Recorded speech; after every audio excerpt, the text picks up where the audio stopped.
পহেলা বৈশাখ নিয়ে সলিমুল্লাহ খান এবার বোমা ফাটালেন।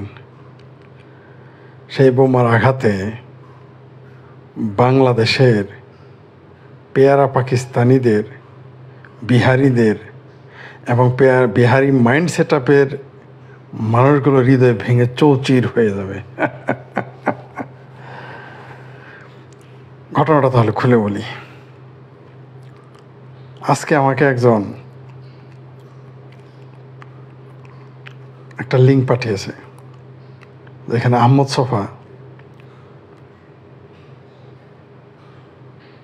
রবীন্দ্রনাথ সম্পর্কে কী বলেছেন এবং সর্বশেষ সলিমুল্লাহ খান পহেলা বৈশাখ নিয়ে কী প্রতিক্রিয়া ব্যক্ত করেছেন।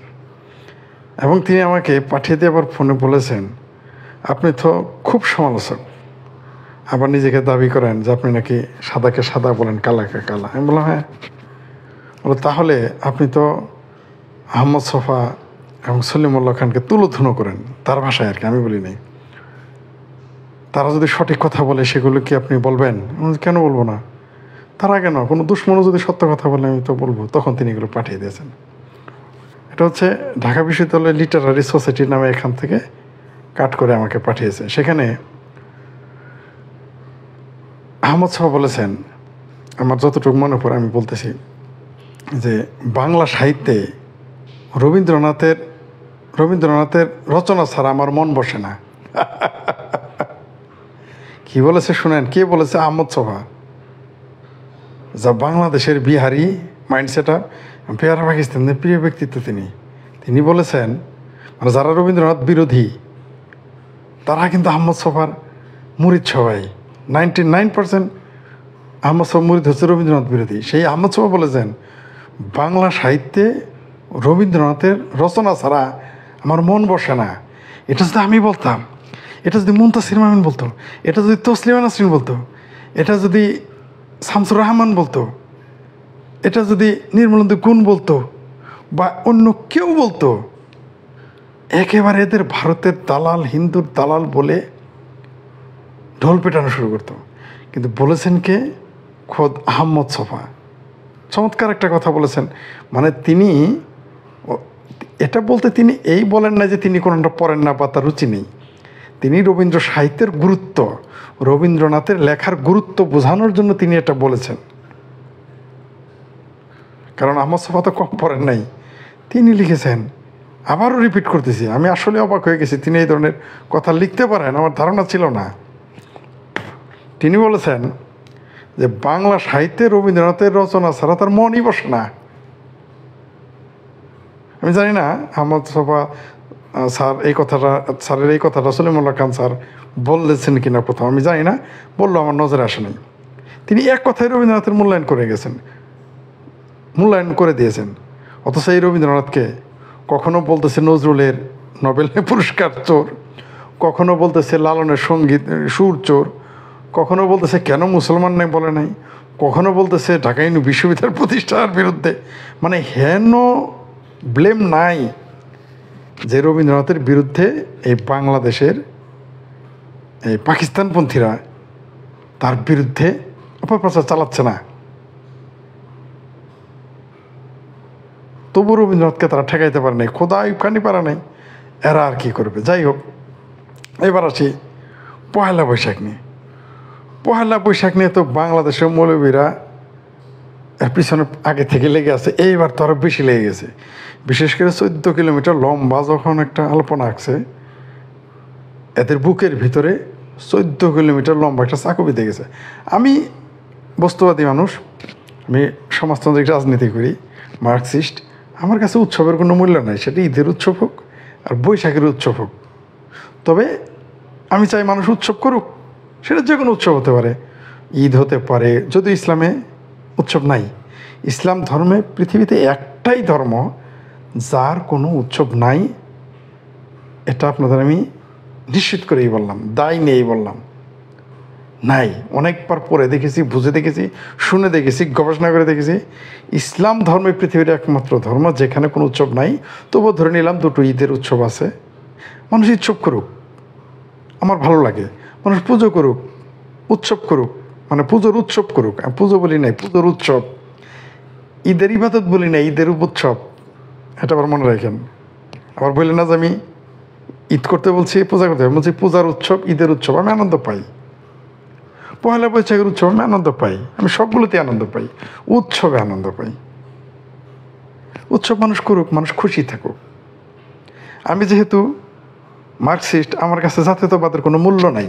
মানে বাঙালি, বাঙালিত্ব, বাংলাদেশি, ভারতীয়, পাকিস্তানি, গুজরাটি, আমেরিকান, রাশিয়ান, আরব, তুর্কি, আফ্রিকান, এগুলো আমার কাছে ভ্যালুলেস এবং বিপজ্জনক। ঠিক ধর্ম যেমন বিপজ্জনক, জাতীয়তাবাদ আমার কাছে তার চেয়ে বেশি বিপজ্জনক। অনেকে হয়তো বলবেন না ধর্মের চেয়ে জাতীয়তাবাদ বিপজ্জনক কম। নো, জাতীয়তাবাদও ধর্মের চেয়ে বিপজ্জনক। এটা আমি, আপনারা বিতর্কে আমার সাথে আসতে পারেন বা আলোচনায়। বিতর্ক না আসলে বিতর্ক কেন করবো? তো জেতার জন্য না, আমরা আলোচনা করবো, সামনে মূল বিষয়টা তুলে। জাতীয়তাবাদও খুব খারাপ জিনিস। যা বলছিলাম, ধর্মকে, বিশেষ করে ইসলাম ধর্মকে পয়লা বৈশাখে প্রতিদ্বন্দ্বী বানিয়ে ফেলছে কারা? বাঙালি মুসলমান। আমি বলি না এটা, আমি বিস্মিত হয়ে গেছি সলিমুল্লাহ খান এটা বলতে পারে। আমি আসলে অবাক হয়ে গেছি। যারা আমাকে লিঙ্কটা পাঠিয়েছেন, পরে গিয়ে দেখি আমার শুভাকাঙ্ক্ষীরা সেখানে কমেন্টস করেছে, আমি তো বিশ্বাসই করতে পারি না। সলিমুল্লাহ খান স্যার বললেন যে এই দেশের মানুষ ধর্মান্তরিত, তাই তারা নিজেকে কী করলে আরও বেশি মুসলমান ভাবে প্রকাশ করতে, মুসলমান হিসেবে প্রকাশ করতে, সেই জন্য তারা অনেক কিছুই করে। অর্থাৎ বাঙালিয়ানা ছেড়ে দিতে পারলেই মনে করে তারা সহি মুসলমান, যা পৃথিবীর আর কোনো জাতি করে নাই। খোদ পৃথিবীর সবচেয়ে কট্টর জাত পারস্য, ইরানি, তারা করে নাই, এটা সত্য। তারা শুধু, এটাও ঠিক যে তারা শুধু অগ্নি উপাসনা ছেড়ে দিয়েছে, যেটা সলিমুল্লাহ খান স্যার বললেন। সলিমুল্লাহ খান স্যার না, এটা মূলত আহমদ ছফা বলেছেন যে ইরানিরা তাদের পার্সিয়ান শুধু অগ্নি উপাসনা ছেড়েছে, কিন্তু তাদের ঐতিহ্য ছাড়ে নাই, তারা নওরোজ ছাড়ে নাই। তারা এখনও আগুন জেলে নওরোজ উদ্বোধন করে। খোদ বাংলাদেশের এই পাকিস্তান বন্দীদের সবচেয়ে প্রিয় ব্যক্তিত্ব এরদোগান, তিনি নিজেও নওরোজ অগ্নিতে উদ্বোধন করেন অগ্নি প্রজ্বলনের মাধ্যমে, যা বাংলাদেশে গেলে কাফের ফতোয়া দিবে। ইরানে যেভাবে নওরোজ পালন করে, বাংলাদেশে এরকম করে নওরোজ পালন করে কাফের ফতোয়া দিবে। কট্টর ইরান সেখানে করে। তারা সালাদকে নামাজ বলে, শাওমকে রোজা বলে, আল্লাহকে খোদা বলে। তারা নিজের ঐতিহ্য ভাষাকে পরিত্যাগ করে নাই। আহমদ সাহা স্যার আরেকটা কথা বলছেন, সলিমুল্লাহ খান স্যার আরেকটা কথা বলছেন এই বৈশাখ প্রসঙ্গে বলতে গিয়ে। আমি জানি আজকে থেকে সলিমুল্লাহ খান স্যারের মুরিদান কমতে থাকবে। আজকে থেকে আমার এই বক্তব্য যারা শুনবে, প্রথমে তারা বিশ্বাস করবে না, তারপর যখন দেখবে, তারপর আহমদ ছফা এবং সলিমুল্লাহ খানের মুরিদান কমতে থাকবে। কারণ রবীন্দ্রনাথের পক্ষে বলেছে আহমদ ছফা, আর সলিমুল্লাহ খান এই পয়লা বৈশাখ বিরোধীদের বিরুদ্ধে তীব্র আক্রমণ করেছেন। মানে এত সুন্দর ভাষায়, এত অল্প ভাষায় তিনি মৌলবাদীদের নাম না নিয়ে, কোনো জামাতে ইসলাম, নিজামে ইসলাম, পাকিস্তান, হেফাজতে ইসলাম, চরমোনাই, এই ওয়াজ ব্যবসায়ী, এদের কারণ নাম না নিয়ে তিনি এত সুন্দর ভাষায় আক্রমণ করেছেন এই পয়লা বৈশাখ বিরোধীদের, যা আমি ভাষায় প্রকাশ করতে পারবো না। চমৎকার বলেছেন তিনি। আমি আমার ভিডিওর নিচে লিঙ্ক, এই সলিমুল্লাহ খান স্যার কী বলেছে সেটা দিয়ে দিব, এবং আহমদ ছফা স্যারের সেই বক্তব্যটাও আমি নিচে দিয়ে দিব। যা বলছিলাম, সলিমুল্লাহ খান স্যার বলেছেন যে এই জন্যেই আহমদ ছফা, তিনি অবশ্য তার আগে একটা বিশেষণ ব্যবস্থা, বিখ্যাত আহমদ ছফা, ফাইন, বিখ্যাত তো অবশ্যই বিখ্যাত আহমদ ছফা, বিতর্ক থাকতেই পারে তার সাথে, কিন্তু বিখ্যাতকে তো বিখ্যাত বলতেই হবে। তিনি বলেছেন যে এটাই বাঙালি মুসলমানের মন। আমিও বিশ্বাস করি।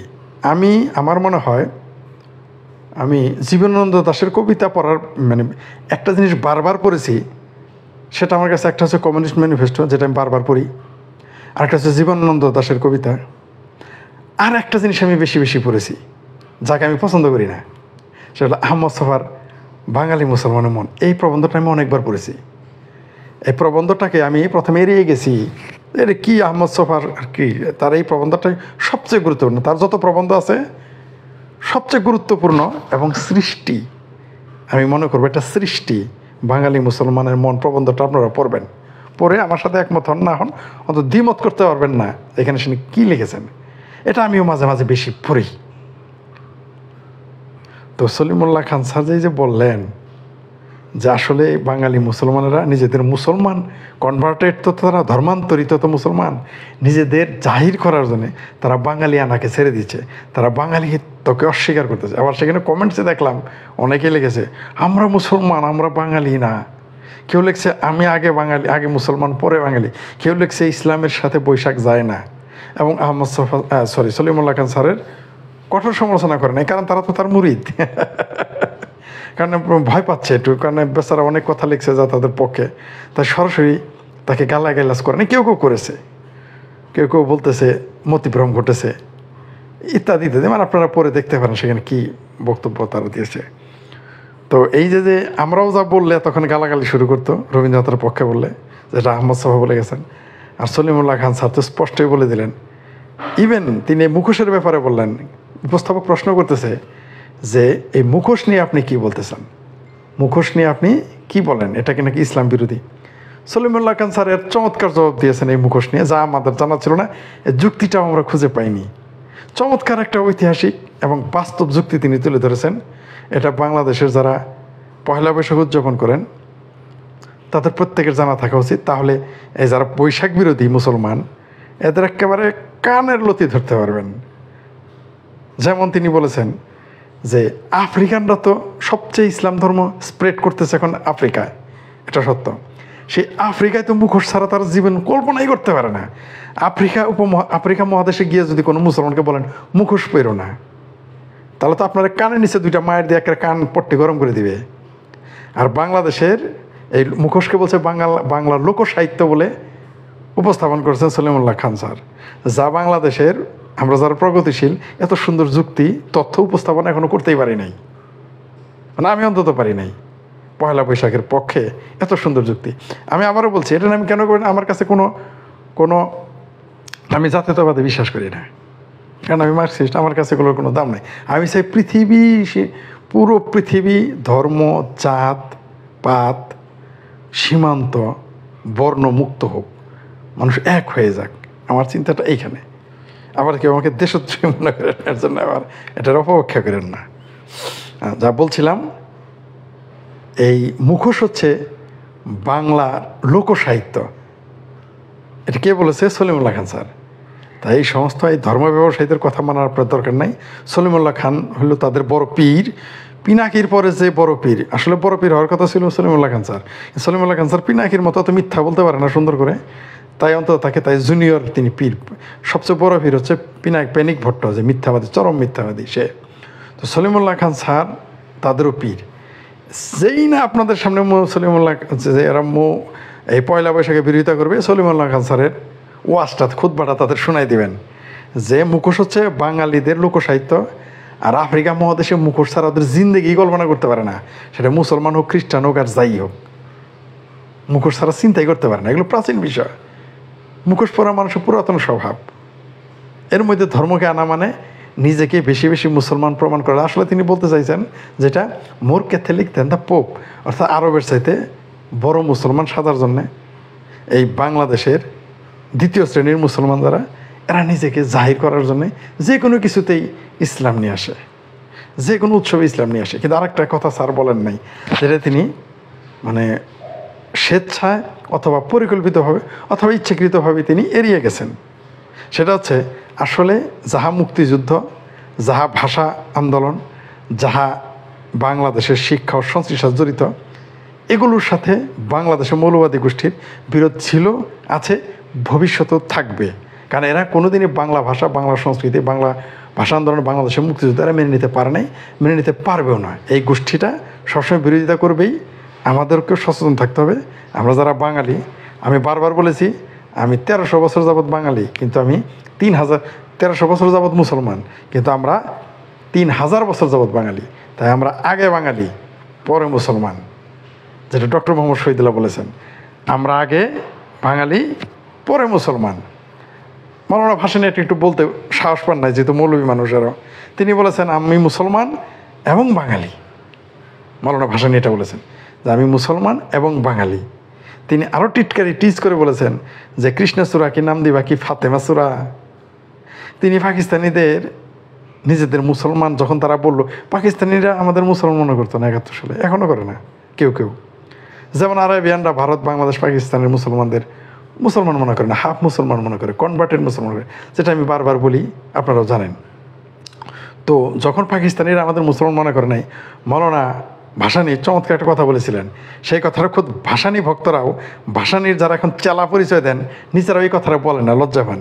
তিনি পাকিস্তানিদের বলেছিলেন যে ওই শালা করে কি আমরা মুসলমান কিনা তা প্রমাণ করার জন্য লুঙ্গি উৎসাহে দেখান লাগবো, এরকম মারাত্মক কথা বলেছিলেন। এই দুইটা কথা তারা কোনোদিনই বলবে না। তারা খালি বলবে কি জানেন, আমরা পিন্ডি থেকে মুক্তি পেয়েছি, দিল্লির আর কি দাসত্বের জন্য না, ওই একটাই বারবার ক্যাসেট বাজাবে। এটা বলবে না যে ফাতেমা সূরার নাম, কৃষ্ণ সূরার নাম কি ফাতেমা সূরা দিবা, যেটা মৌলানা ভাসানী দাবি করেছে যে তোমরা কি নাম বদলাও, যে কৃষ্ণ সূরার নাম কি ফাতেমা সূরা দিবা। আবার এই যে বলছে পাকিস্তানি মুসলমানদের যে লুঙ্গি তুলে দেখা মতোদের, মানে বাংলা কথায় বলি খাস, যে মুসলমানি করছে কিনা দেখে নে সুধীর ভাইয়েরা, এটা বুঝাইতে চাইছিলেন তিনি। এই দুইটা কথা মৌলানা ভাসানীর ভক্তরাও বলবে না, কারণ এটা বললে তো তাদের আসল জিনিস ধরা খেয়ে যাবে, পাকিস্তানের বদনাম হয়ে যায়, মৌলবাদীদের বদনাম হয়, তাই এগুলো বলবে না। যেমন আল্লামা ইকবাল লেনিনকে নিয়ে কবিতা লিখেছে, কার্ল মার্কস নিয়ে কবিতা লিখেছে, এগুলো কেউ বলে না। যা বলছিলাম, আহমদ ছফা রবীন্দ্রনাথ সম্পর্কে যা বলেছেন এক কথায় শেষ, তা হচ্ছে যে তিনি বলেছেন যে বাংলা সাহিত্যে, মানে সাহিত্যে রবীন্দ্রনাথের রচনা ছাড়া তার মনই বসে না। আর সলিমুল্লাহ খান স্যার বললেন আজকে, মানে এই বৈশাখ নিয়ে, যে পয়লা বৈশাখ এগুলো ইসলামের সাথে আর কোনো বিরোধ নেই, এগুলো সংস্কৃতির বিষয়। তার প্রমাণস্বরূপ তিনি তুলে ধরেছেন, সুন্দর করে তুলেছেন, আপনারা তো শুনে নিতে পারেন।